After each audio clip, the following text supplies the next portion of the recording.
Mi nombre es Ian Josué García Niño y yo voy a aprender lo que es la expresión oral. Pero antes de eso tengo que mencionar que existen 4 tipos de destrezas lingüísticas, las cuales son la comprensión auditiva, la comprensión lectora, la expresión escrita y la expresión oral. Esta última, como dice su nombre, se basa más que nada en lo que es la producción del discurso oral y tomando en cuenta varias cosas como serían, no sé, el léxico, la pronunciación, la dominación de la gramática de lengua materna, la fluidez, el volumen de la voz, entre otras cosas. Este tipo de destreza no era muy tomada en cuenta por la educación hasta el segundo tercio del siglo XX, es decir, del siglo pasado, porque se descubrió que la expresión oral no solo es necesaria para expresar bien nuestras ideas y opiniones, sino también porque ayuda mucho a lo que es el aprendizaje. La expresión oral por sí misma se divide en 2 tipos: la expresión oral expresiva, digo espontánea, y la expresión oral reflexiva. La expresión oral espontánea es más o menos como sería una conversación normal que tendríamos en nuestro día a día con nuestros familiares, amigos, primos, hermanos, papás, maestros o algo así por el estilo.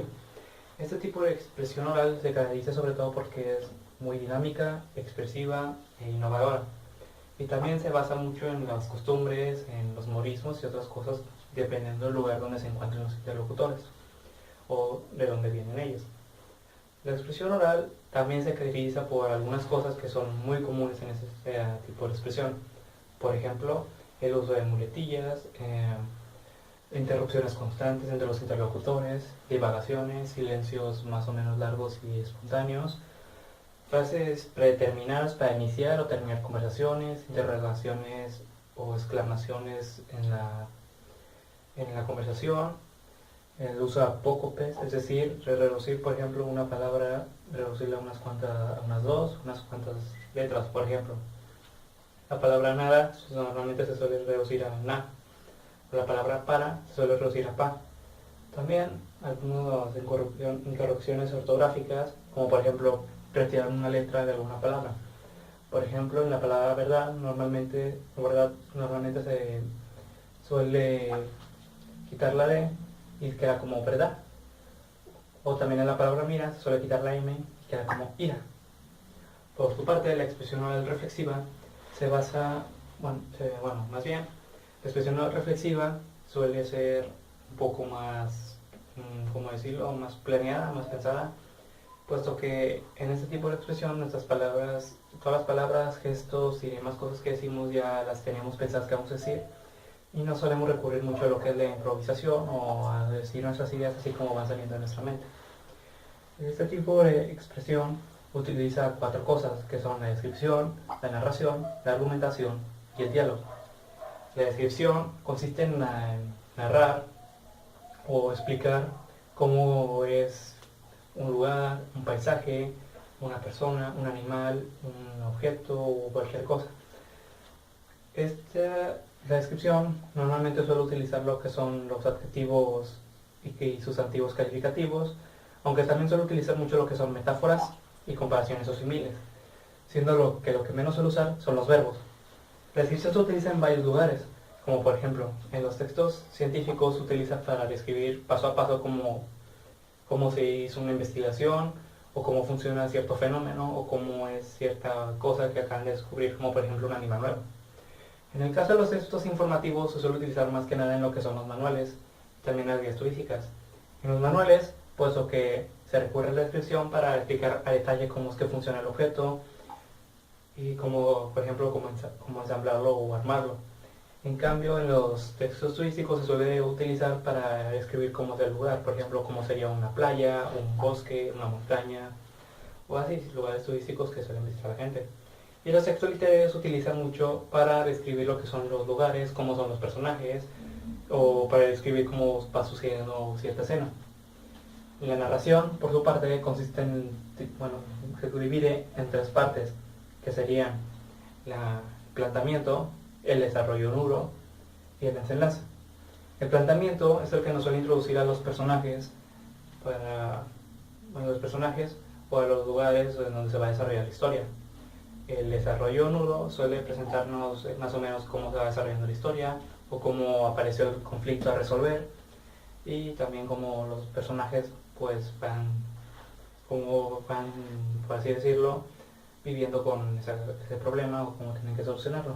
Y finalmente en el desenlace ya se nos cuenta cómo concluye la historia o cómo se resuelve el problema.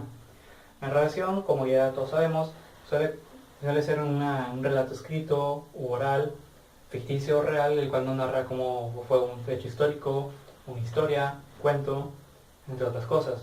La narración suele utilizar más que nada lo que son verbos en pasado y en presente.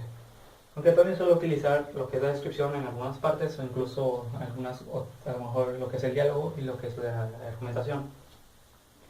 La argumentación, por su parte, al igual que la narración, consiste en 3 partes. Sin embargo, estas son tesis, cuerpo y conclusión. La argumentación en sí consiste en defender una idea con base a nuestras opiniones, hechos, ejemplos o experimentos o cosas así por el estilo. La tesis en la narración es la idea principal o la idea que vamos a nosotros a defender a lo largo de toda la argumentación. El cuerpo en sí ya consiste en dar nuestras opiniones, hechos, ejemplos, citas y demás cosas para defender lo que es la tesis inicial. Y finalmente la conclusión, como se dice su mismo nombre, consiste en dar una conclusión que sea definitiva y que nos ayude y que más que nada refuerce y apoye la tesis inicial. Y finalmente el diálogo consiste en un intercambio de palabras entre 2 o más personas. Este suele ser principalmente oral y es la forma en la que más lo llevamos a cabo. Y creo que no necesito dar un ejemplo, ya que una conversación cualquiera que tenemos con cualquier persona ya se consideraría como un diálogo oral. Sin embargo, el diálogo escrito suele ser utilizado más que nada en lo que son las historias o narraciones para mostrar un intercambio de ideas entre 2 o más personajes. También se suele utilizar en lo que son las obras de teatro, y algunos consideran que el diálogo escrito también podría considerarse como, por ejemplo, las cartas que se envían las personas, ya que en sí no están interactuando directamente como nosotros platicamos con una persona, pues están compartiendo información. Por lo tanto, también en el diálogo escrito también entraría lo que serían los mensajes de texto más actualmente. Comunicador. El rol se entiende como el comportamiento que desempeñas al expresar algo. Todos desempeñamos no solo un rol en la sociedad, sino varios. De esta manera, el rol del comunicador, de acuerdo con el que está desempeñando en ese momento, tiene específicamente 5 funciones.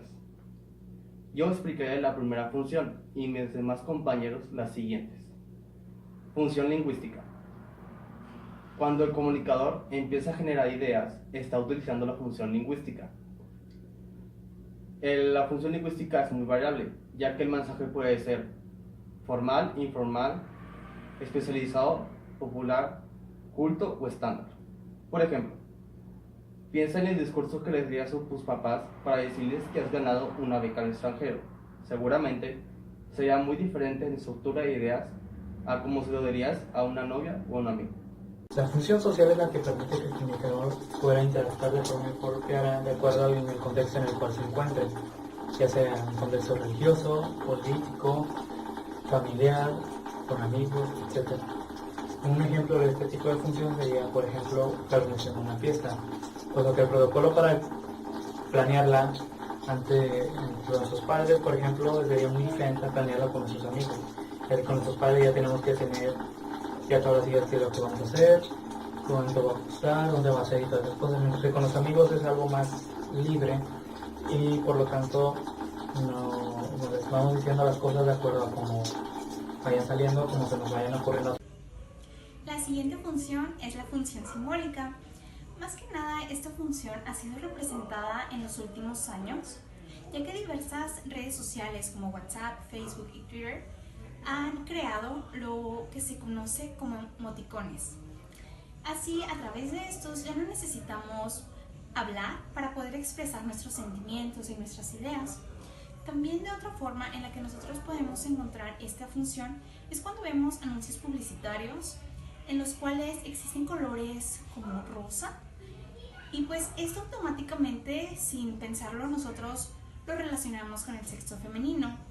De la misma forma ocurre cuando hay anuncios con colores como rojo o azul, que igual lo relacionamos con el sexo masculino. Esta función básicamente es a través de diferentes códigos y pues ya no es necesario hablar para poder expresar lo que nosotros queremos decir.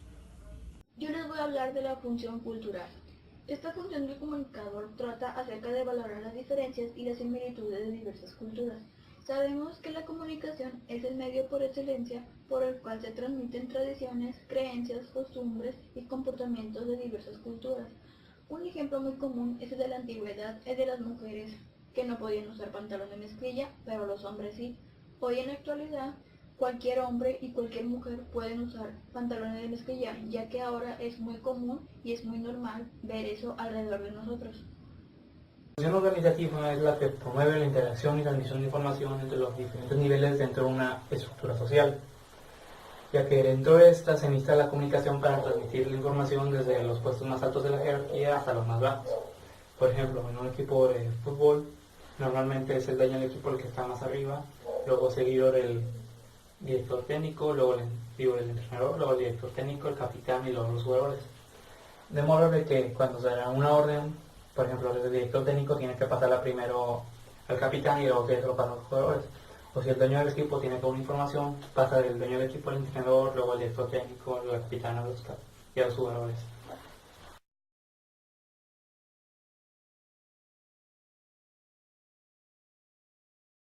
Yo soy Angie García y el tema del que les voy a hablar es la escucha activa. Primeramente, ¿qué es una escucha activa? Una escucha activa se basa principalmente en el trabajo de Carl Rogers. Carl Rogers fue un psicoterapeuta cuyo aporte más importante fue el enfoque humanista hacia la psicología. Una escucha activa trata de demostrarle al hablante que realmente se está poniendo el 100% de la atención.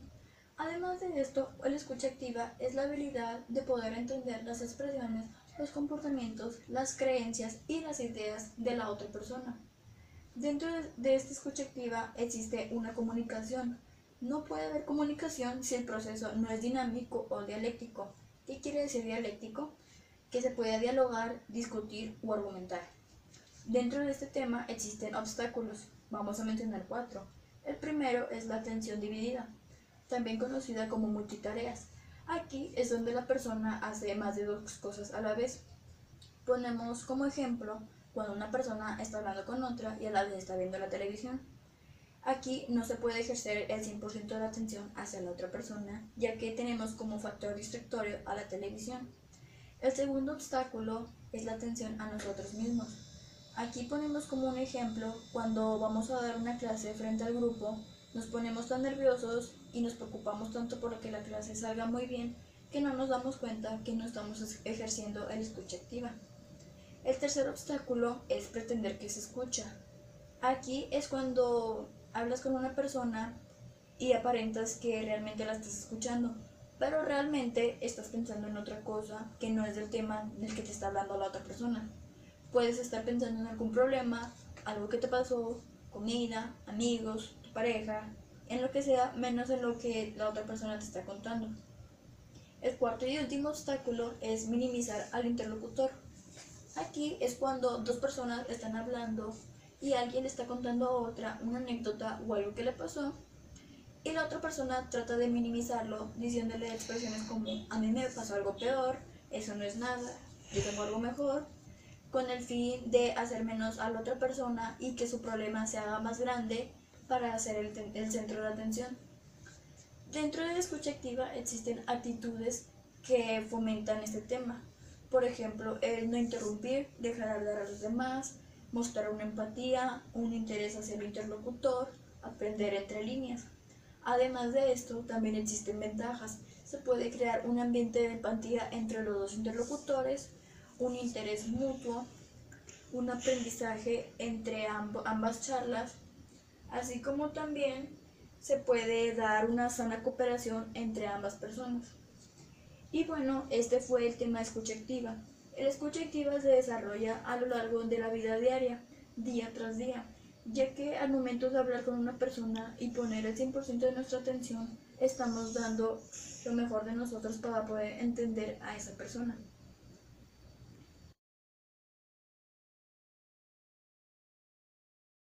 De comunicación comunicación no verbal. Sin emitir una sola palabra, comunicamos señales que de alguna u otra forma comunican. Esta comunicación es el vehículo para expresar sentimientos y emociones que ayudan a la comprensión de un mensaje. Podemos aglutinar todos estos elementos no verbales en 5 grandes dimensiones. 1. La sinestesia, también llamada kinestesia, son todas aquellas acciones que expresan sentimientos y emociones por medio de nuestro movimiento corporal, gestos de las manos o nuestra propia postura. El rostro también comunica. La mirada sin evasión transmite confianza. La sonrisa también es apreciada con calidez y aceptación. La paralingüística. Los elementos de la paralingüística tienen muchos mensajes. Por ejemplo, el silencio. El silencio puede denotar aceptación, respeto o desconfianza. La risa y el llanto también son elementos comunicativos. 3. La proximia. El espacio entre los interlocutores en una conversación es un factor importante. El espacio entre dos interlocutores habla por sí solo. Entre mayor o menor espacio, más o menos confianza. 4. El entorno. El entorno para la comunicación entre interlocutores es un factor importante para una comunicación efectiva. Debe ser un entorno donde no haya estrés y sin otro sentimiento negativo. El tiempo.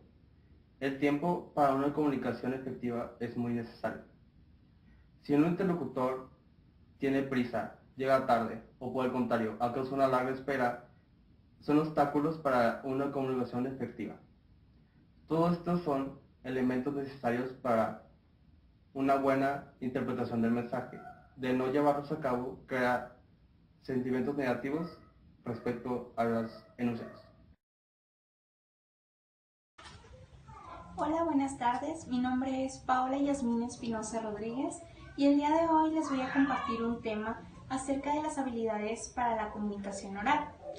Como nosotros sabemos, diariamente estamos en comunicación con muchas personas, ya sea en nuestra vida personal, con nuestros amigos o familiares, o en nuestra vida profesional, con nuestros compañeros y jefes. Pero es muy importante que tengamos desarrollada la habilidad para la comunicación oral, ya que así podemos comunicarnos de una manera clara, precisa y que sea más fácil poder expresar lo que queremos decir. Sé que no todas las personas nacen con este talento y no pueden comunicarse adecuadamente, pero a través de ciertos puntos claves nosotros podemos trabajar en ello y desarrollar estas habilidades. El primero de estos puntos claves es el respeto. Ya sea que nosotros nos estamos dirigiendo hacia un auditorio o a una sola persona, cada uno de los que están participando merece respeto, igual que cada una de las ideas. El siguiente punto clave es el impacto de la información. Principalmente cuando vamos a exponer un tema, debemos pensar en qué forma puedo hacer para captar la atención de mi oyente, ya que si comenzamos nuestra exposición de una manera diferente, podemos captar la atención y así será más difícil que más adelante perdamos esta atención y así se logre pues que el oyente comprenda lo que estamos diciendo. El siguiente punto clave es la claridad. Una vez que tenemos la atención, debemos de saber expresarnos y de saber de qué forma vamos a dar nuestro mensaje para que nuestro oyente lo comprenda. El siguiente punto clave es la seguridad.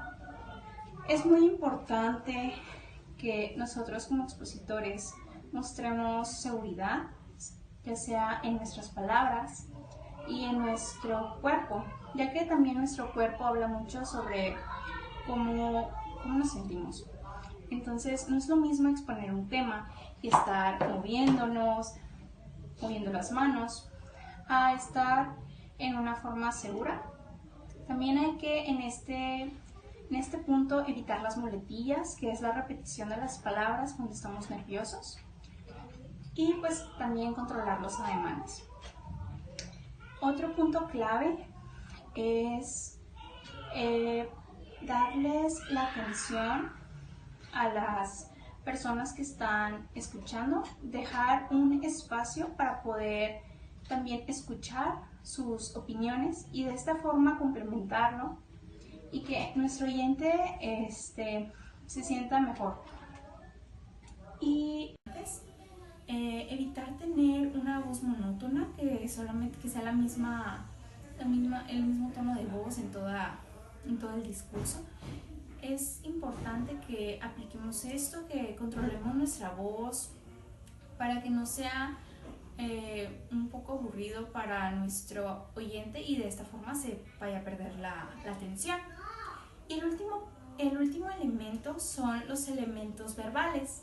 Una vez que ya se manejaron los elementos visuales y los elementos vocales, continúan los verbales. Aquí más que nada es la forma en la cual nosotros nos vamos a expresar y vamos a dar el mensaje.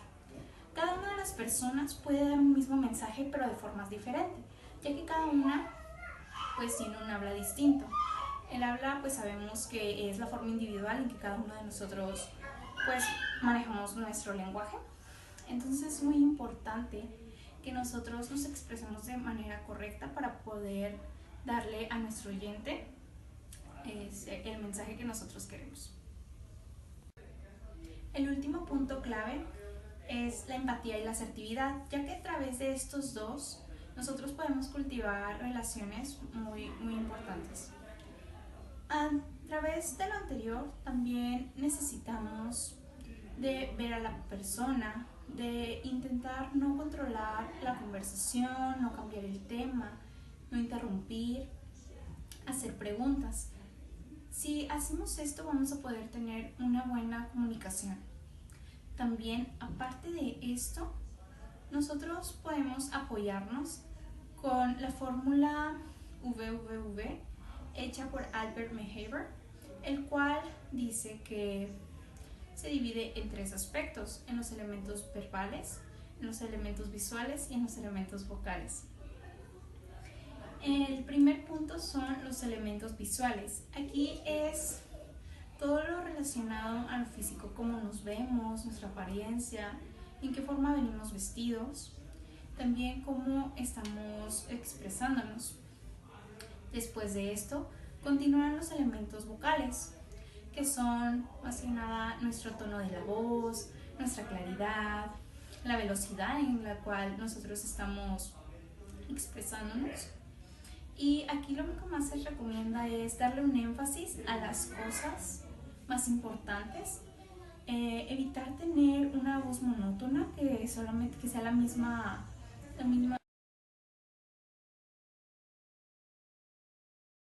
Melanie Brigitte de Espinosa Carrión, y hablaré sobre el tema sobre las habilidades de la comunicación verbal. Primero que nada, estas habilidades son las que hacen posible que el hombre se pueda comunicar más allá de sí. Esta comunicación permite que se adquiera conciencia de sí mismo, de los demás y del mundo en el que lo rodea. Esta adquisición de conciencia forma parte de un proceso de maduración, el cual se desarrolla a través del crecimiento del individuo. Se puede definir a la comunicación como un acto en el cual se requiere la habilidad de escuchar, interpretar, comprender y hablar. Para lograr una comunicación verbal efectiva se necesitan 4 habilidades básicas, las cuales son hablar, leer, escribir y escuchar. Cuando se dominan estas 4 habilidades básicas se puede decir que se logra una comunicación verbal efectiva. Pero hay que mencionar que no es un acto fácil, al contrario es un acto complejo, como las actividades humanas o las relaciones sociales, ya que la comunicación es un acto social.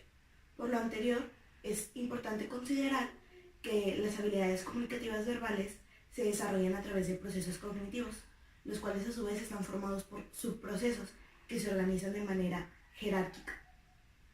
Los procesos que forman parte de la comunicación verbal tienen características interactivas, pero están localizados en distintos niveles dependiendo del contexto general de la comunicación.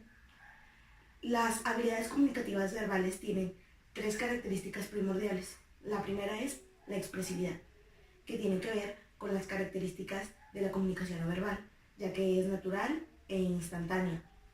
Y tiene que ver con los gestos y el tono de voz para que el mensaje se pueda entender. La otra es el vocabulario. Es importante saber utilizar el vocabulario simple para que todo el mundo pueda entender nuestro mensaje. Por último, es la asertividad, que tiene que ver con lo que vamos a expresar, el mensaje que deseamos comunicar y decirlo de una forma directa y honesta. Por último, mencionaré los requisitos para una habilidad comunicativa verbal explícita, y son, además de tomar en cuenta los procesos cognitivos, son las tareas, los conocimientos, la preparación y las habilidades de cada individuo.